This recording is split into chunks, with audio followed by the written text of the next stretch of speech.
That's why it's so impressive what Steph Curry did the other night with the most impressive shot in U.S. history. Expectations were everywhere around those brothers, and guess what he did? When you say most impressive shot, I have to ask you, which one? Because so good. Crazy. There was one where they threw like 4 defenders at him. For a brief moment, I got so insanely jealous of Warriors fans because I had a bar that was united for their love for the flag and Steph Curry, and oddly, at least in this bar, their hatred for Jason Tatum. But like everybody felt like a Warriors fan has felt like over the last 12 years or so. That is so uncommon. We've never seen anything like that. To know that, just go to the guy that can just shoot a 3 out of his butt over the tallest individuals on the planet. It don't matter. And after he's made the 3 threes, now they're heat checking and they're double covering him, and he's just going to do it sort of floating to his right because he's the greatest shooter we've ever seen. We can have an argument about second place. There will not be, I don't think, any argument ever about what we're seeing. I suppose somebody will appear, some future Trae Young or Dame Lillard will somehow eclipse this. But in my mind, I cannot imagine someone shooting better than this because I don't know anyone who's ever, as a human being, been able to do what it is that he does. But when you talk about the end of that basketball game and needing every bit of what he was doing at the end of that basketball game. I've told you before, Stugotz, that you simply can't control when you're watching something how it is that you feel. You may think you're going to feel a certain way, and then things happen that shake how you feel. So I'm watching that game, and I'm watching with my father, and I've bet heavy on the USA to win. Right.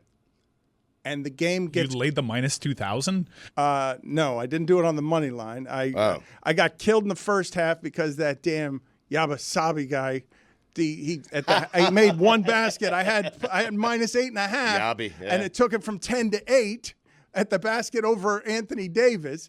So I'm rooting for the United States for all the obvious reasons and my money.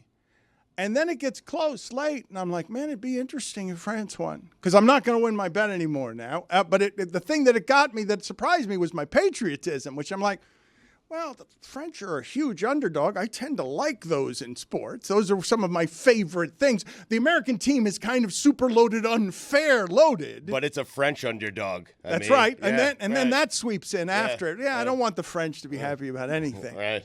They're not. Well, I think they're pretty happy today with 2 silvers. Like I think they had the second best, well, literally the second best experience with basketball at the Olympics, but not just in winning both silvers.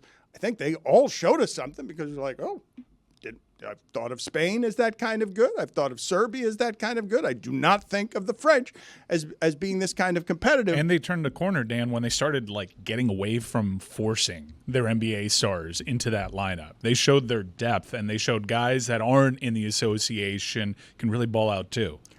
At the end of that game, though, Steph swung me back with simple, pure, and unprecedented greatness. Like whatever it is that was swirling inside of me, because I don't know if this happened to any of you. Maybe your USA allegiances are so strong that you don't say to yourself, man, the French are fighting. They kind of deserve to make this interesting at the end.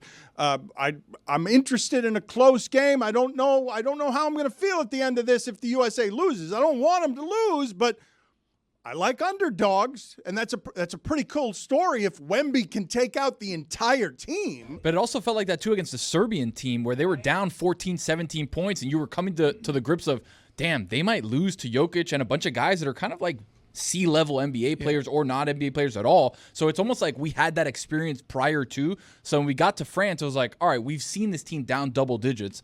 Like, that's kind of the worst it can be. Without a really intense qualification process like there is in the World Cup for soccer, the U.S. is always in these major tournaments because they qualify. Lower tier talents end up qualifying because of just their sheer dominance. And they're always expected to win. You need now for these moments, like in '92, it was such a novelty. Dominance was the thing, and dominance is what you tuned in to see. Now you need moments, and we don't get that Steph moment without them being tested.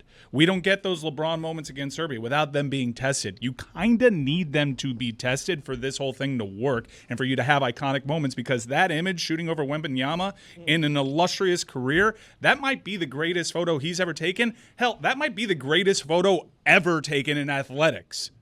The rest of the world has caught up, which makes the Olympic Games more interesting. So Mike is right, because you used to watch. I never cared about Team USA except for the original Dream Team.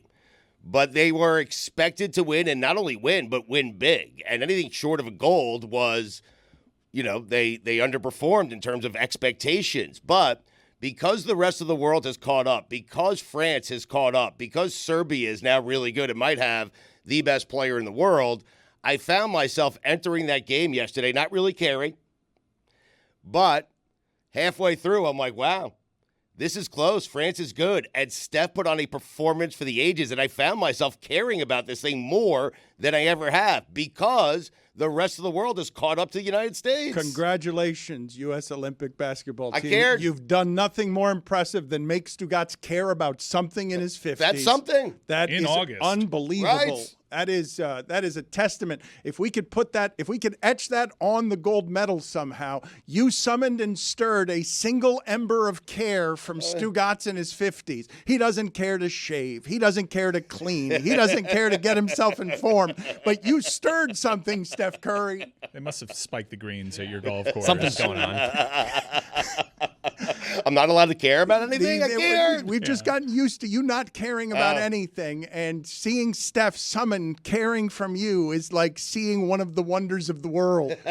It should be an eighth wonder of the world that Steph has summoned, that kind of greatness. Look, imagine the critic all shriveled up, boiled, just looking for places to put blame, enthusiastic about, ooh, I could rip Team USA if they lose. They exist just to be a thing I can rip.